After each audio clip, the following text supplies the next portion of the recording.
आज की वीडियो में हम बात करेंगे मनशेर खेरा ए द पंजाबी प्रिंस के बारे में। ये एक एमएमए फाइटर है जिन्होंने रिसेंटली अपनी फर्स्ट प्रोफेशनल एमएमए बेल्ट जीती है यूएस के रीजनल प्रमोशन में, जिसका नाम है फ्यूरी फाइटिंग चैंपियनशिप। खेरा ने अभी अभी लाइट वेट चैंपियनशिप कैप्चर की है इस प्रमोशन की। अगर आप सबको पता नहीं है तो फ्यूरी फाइटिंग चैंपियनशिप में ऐसे फाइटर्स जैसे एड्रियन यानेस निकल के यूएफसी में आगे गए हैं, ठीक है। तो फिलहाल मनशेर खेरा का एक 9-0 का रिकॉर्ड है, अनडिफीटेड रिकॉर्ड विद 8 फिनिशेस। तो बहुत ही एक्साइटिंग फाइटर है और मेरे हिसाब से शायद ये दूसरे फाइटर हो सकते हैं हमारे जो यूएफसी ज्वाइन कर सकें। तो अगर आप सबको इस फाइटर के बारे में और जानना है, इसके बैकग्राउंड के बारे में जानना है, इनकी मोस्ट रीसेंट परफॉर्मेंस के बारे में जानना है, तो इस वीडियो से लगे रहिए। और ऐसे ब्रेकडाउन्स फाइटर्स के बारे में, ब्रेकिंग न्यूज़ इंडियन फाइटर्स के बारे में, यूएफसी फाइट्स की ब्रेकडाउन्स पसंद है तो सब्सक्राइब कीजिए। तो मनशेर खेरा बेसिकली अभी कुछ घंटों पहले ही अपनी फर्स्ट एमएमए टाइटल जीते हैं और वो है फ्यूरी फाइटिंग चैंपियनशिप में एक लाइटवेट टाइटल जीते हैं। ये एक एमएमए फाइटर है, जैसे कि आप सबको पता है, जो ओरिजिनली पंजाब से बिलोंग करते हैं, but he was born in New York. और उनके पेरेंट्स जो थे वहाँ पे बेटर अपॉर्चुनिटीज़ के लिए काम करने गए थे और 3 साल की उम्र पे उनके पेरेंट्स ने उनको वापस भेज दिया, मनशेर को वापस भेज दिया था पंजाब, ताकि वो डलहौजी में बोर्डिंग स्कूल में पढ़ पाए। वहाँ पे उन्होंने 10 साल पढ़ाई की, जिसके बाद वो वापस यूएस चले गए अपने पेरेंट्स के साथ रहने के लिए। उस टाइम पे ये फाइटर ने अपने आप को फाइंड किया जुजित्सु की तरफ अट्रैक्ट होते हुए। तो अगर आप सबको पता नहीं है, मार्सेलो गार्सिया जो एक बहुत ही रेनाउंड जुजित्सु इंस्ट्रक्टर और कंपेटिटर रह चुके हैं, एक 5 टाइम IBJJF वर्ल्ड चैम्पियन, बहुत सारी अचीवमेंट्स है बेसिकली। अगर आप सबको उनके बारे में ज़्यादा जानना है तो आप जाके उनके बारे में पढ़ सकते हैं। मार्सेलो गार्सिया मनशेर खेरा के मेंटोर हैं, जिन्होंने उनको वाइट बेल्ट से लेके ब्लैक बेल्ट तक ट्रेन किया। ये दूसरी बात है मनशेर खेरा के बारे में, ये एक ब्लैक बेल्ट है जिन्होंने हाईएस्ट लेवल पे कम्पीट किया है जुजित्सु में, जिसकी वजह से उन्होंने अपना नाम एक्चुअली कमाया यूएस के सर्किट पे। और 2021 में जुजित्सु में जो भी उनको अचीव करना था वो सब अचीव करने के बाद 2021 में, जैसा कि आप देख सकते हैं, मनशेर खेरा ने अपना ट्रांजिशन किया टू कम्पीट इन एमएमए। और बहुत कूल बात यह है कि मनशेर की जो पहली फाइट थी वो बेयर नकल एमएमए में थी, विच वॉज गेम ब्रेड माजविडाल, होरे माजविडाल की जो प्रमोशन थी, गेम ब्रेड नकल एमएमए, उसके अंदर उन्होंने कम्पीट किया, फर्स्ट राउंड फिनिश। और जैसा कि आप उनका रिकॉर्ड देख सकते हैं, ये एमएमए का रिकॉर्ड है उनका, अनडिफीटेड फाइटर है। डेवॉन डिक्सन वाली जो फाइट थी वो थोड़े घंटों पहले ही थी, and so technically he is as of now he is 8-0, और उसमें से सिर्फ एक फाइट डिसीजन गई है गाइस, बाकी सारी फिनिशेस हैं और उनमें से 5 रेयर नेकेड चोक सबमिशंस हैं। तो जैसा कि आप देख सकते हैं, जब भी मनशेर खेरा के साथ फाइट ग्राउंड पे जाती है, इट्स ऑलमोस्ट अभी तक ऐसा रहा है कि कोई भी सर्वाइव नहीं कर पाया है। या तो वो ग्राउंड एंड पाउंड में मारे जाते हैं या फिर वो अपने रेयर नेकेड चोक में फंसाए जाते हैं मनशेर के। ऑलराइट, वापस अगर हम मनशेर का एक बार रिकॉर्ड देखेंगे तो भाई बहुत ही ज़्यादा इंप्रेसिव रिकॉर्ड है इस फाइटर का। अगर आप जानते हैं, यूएस के जो रीजनल सर्किट है obviously one of the most competitive circuits है वर्ल्ड में। यहाँ पे फाइटर्स अक्रॉस द वर्ल्ड आके कम्पीट करते हैं, और तो मेरे हिसाब से one of the most toughest circuits है। और इसी सर्किट पे अपना जुजित्सु करियर, एक बहुत ही सक्सेसफुल जुजित्सु करियर कंप्लीट करने के बाद मनशेर खेरा ने अपना डेब्यू किया 2021 में दिसंबर में, बेयर नकल एमएमए में मनशेर ने अपना डेब्यू किया और फर्स्ट राउंड फिनिश लिया। उसके बाद उन्होंने आइकॉन एफसी, जो ऑल्सो एक एमएमए प्रमोशन है ओन्ड बाय मासविडाल, उसके अंदर अपना एमएमए ऑफिशियल एमएमए डेब्यू किया, क्योंकि बेयर नकल एमएमए और रेगुलर एमएमए को सेपरेट किया जाता है, इसलिए उनका रिकॉर्ड 8-0 दिखाते हैं, 9-0 नहीं दिखा रहे अभी। मेरे हिसाब से उनका रिकॉर्ड 9-0 होना चाहिए। 2022 से लेकर 2024 के बीच में 8 फाइट्स कर चुके हैं मनशेर खेरा, जिनमें से सारी फाइट्स उन्होंने फिनिश की हैं, और उनमें से उनकी 5, अगर आप नोट करेंगे तो 5 रेयर नेकेड चोक्स हैं और बाकी सारे ground and pound knockout TKO से विन्स हैं, राइट।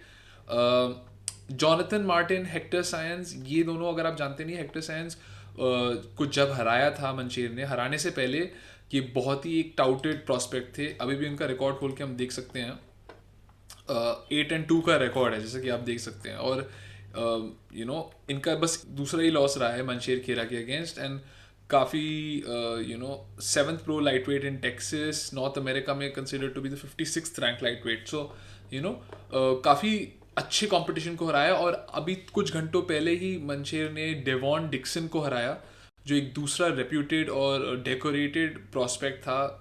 काफ़ी हाइप है यूएस में इसके बारे में. अभी तक तो पता नहीं, मंशेर ने शायद वो हाइप ले ली हो, बट मंशेर ने इस फाइटर को जिसका एक 7-1 का रिकॉर्ड है, उसको थर्ड राउंड में ग्राउंड एंड पाउंड के साथ काफ़ी डोमिनेंट तरीके से फिनिश किया. फर्स्ट राउंड भी बहुत ज़्यादा डोमिनेंट था, सेकंड राउंड में ही got more comfortable Mansher, and then after that third round में बैक लेके उसने ग्राउंड एंड पाउंड से अपने ओपोनेंट को फिनिश कर दिया. राइट. तो मेरे हिसाब से ये बहुत ही ज़्यादा प्रॉमिसिंग प्रॉस्पेक्ट है. आई थिंक मेरे को समझ आता है थोड़ा सा कि यूएफसी ने शायद अभी तक इनको कॉल क्यों नहीं दिया. May be because of his age. अभी उनकी करंटली एज 32 है, बट मेरे हिसाब say that should not be an issue. जिस तरीके से बंदा फाइट्स फिनिश करता है, जिस तरीके से डेना बार बार बोलता रहता है कि उसे फिनिशर्स चाहिए, लोग चाहिए जो फाइट को फिनिश करे, उस हिसाब से मुझे लगता है कि मंशेर को 100% अपॉर्चुनिटी मिलनी चाहिए नेक्स्ट. इनफैक्ट यूएस के आप कोई भी एमएमए पेजेस देख लेंगे तो वो भी बहुत ज़्यादा बड़ा प्रॉस्पेक्ट मानते हैं मंशेर को. और ख़ुद भी काफ़ी सारे एमएमए साइट्स जो हैं यूएस बेस्ड, वो काफ़ी टाइम से क्वेश्चन कर रहे हैं कब मंशेर को अपॉर्चुनिटी मिलेगा यूएफसी में अपने आप को दिखाने का. तो अगर हमें कुछ दिनों में एकदम से शॉर्ट नोटिस डेब्यू करने को मिल जाए, देखने को मिल जाए मंशेर का, तो आप शॉक मत होना, और होपफुली आप इस फाइटर के बारे में और जान सकते हो.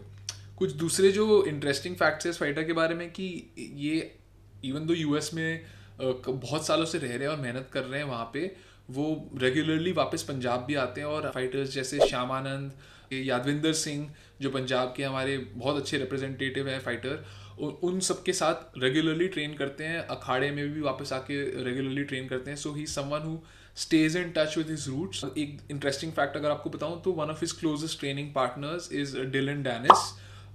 शेन बर्गोस जैसे फाइटर्स के साथ भी ये रेगुलरली ट्रेनिंग करते हैं या कर चुके हैं.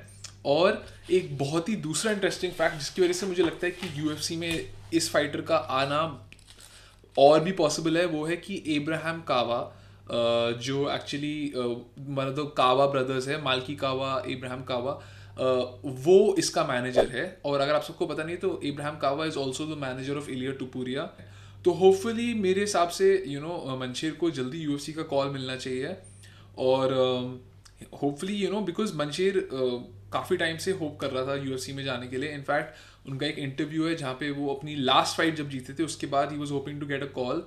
और मंशेर के हिसाब से he thinks that he will take maybe a year or two to break into the top 15 of the UFC lightweight division. और मेरे हिसाब से मेरे को इसमें ज़्यादा डाउट है नहीं, क्योंकि लाइक बहुत स्पेसिफिक मैचअप्स होने होंगे against really high level strikers जहाँ पे मंशेर को इश्यू होगा. क्योंकि जहाँ तक हमने देखा है अच्छे से अच्छे बंदे आउटसाइड द यूएफसी अभी तक इसके ग्राउंड गेम के साथ बिल्कुल नहीं डील कर पा रहे हैं मंशेर के ग्राउंड गेम के साथ. तो इट बी इंटरेस्टिंग टू सी. और मेरे को लगा था कि ये एक फाइटर है जिसके बारे में हम ज़्यादा डिस्कस नहीं कर रहे हैं. मैं इंडियन एमएमए पेजेस में भी देखा नहीं है इनके बारे में ज़्यादा डिस्कस होना. तो मैंने सोचा आप सबको इनके बारे में बताऊं, क्योंकि अभी ये अपनी बहुत ही अच्छी परफॉर्मेंस के साथ एक लाइट वेट टाइटल जीते हैं फ्यूरी एफसी में. तो बहुत ही गर्व की बात है. And hopefully we get to see him compete in the UFC soon. And हमें फिर एक और फाइटर मिल जाएगा यूएफसी में जिसके लिए हम रूट कर सकते हैं. और इससे हमें ये भी पता चलता है कि ट्रेनिंग एंड इन्वायरमेंट है जो इंडियन फाइटर्स को चाहिए, correct, to be able to reach this level. Indian fight की जो बहुत सारे लोगों को लगता है कि इंडियन फाइटर्स शायद स्ट्रांग नहीं है जेनेटिकली या फिर नेचुरली हमारे में एबिलिटी नहीं है, ये क्लियरली प्रूव करता है कि हमारे सब में एबिलिटी है. कौशिक साई कुमार, मंशेर खेरा, अंशुल जुबली, पूजा तोमर, इन सब ने प्रूव किया है कि इन्वायरमेंट है. अगर इंडियन एथलीट्स को वो हाई लेवल कोचिंग, वो high level nutrition and training and environment मिले तो फिर कुछ भी पॉसिबल है. ऑलराइट. तो अगर आप सबको मंशेर के बारे में और जानना है तो आप उनका इंस्टाग्राम पेज फॉलो कर सकते हैं और इस फाइटर की जर्नी ज़रूर फॉलो कीजिएगा, क्योंकि मुझे लगता है ये फाइटर बहुत आगे जा सकते हैं. और अगर यूएफसी में ना भी जा पाए, मुझे लगता है उसके बाहर रह के भी बहुत ज़्यादा नाम कमा सकते हैं अपने आप के लिए. ऑलराइट. तो अगर आप सबको और भी ऐसी कोई फाइटर्स हैं जो हम बात नहीं कर रहे हैं उनके बारे में बात करनी चाहिए ऐसा लगता है, तो आप हमें उनके बारे में कमेंट्स में बताइए, so that we can have more discussions about them.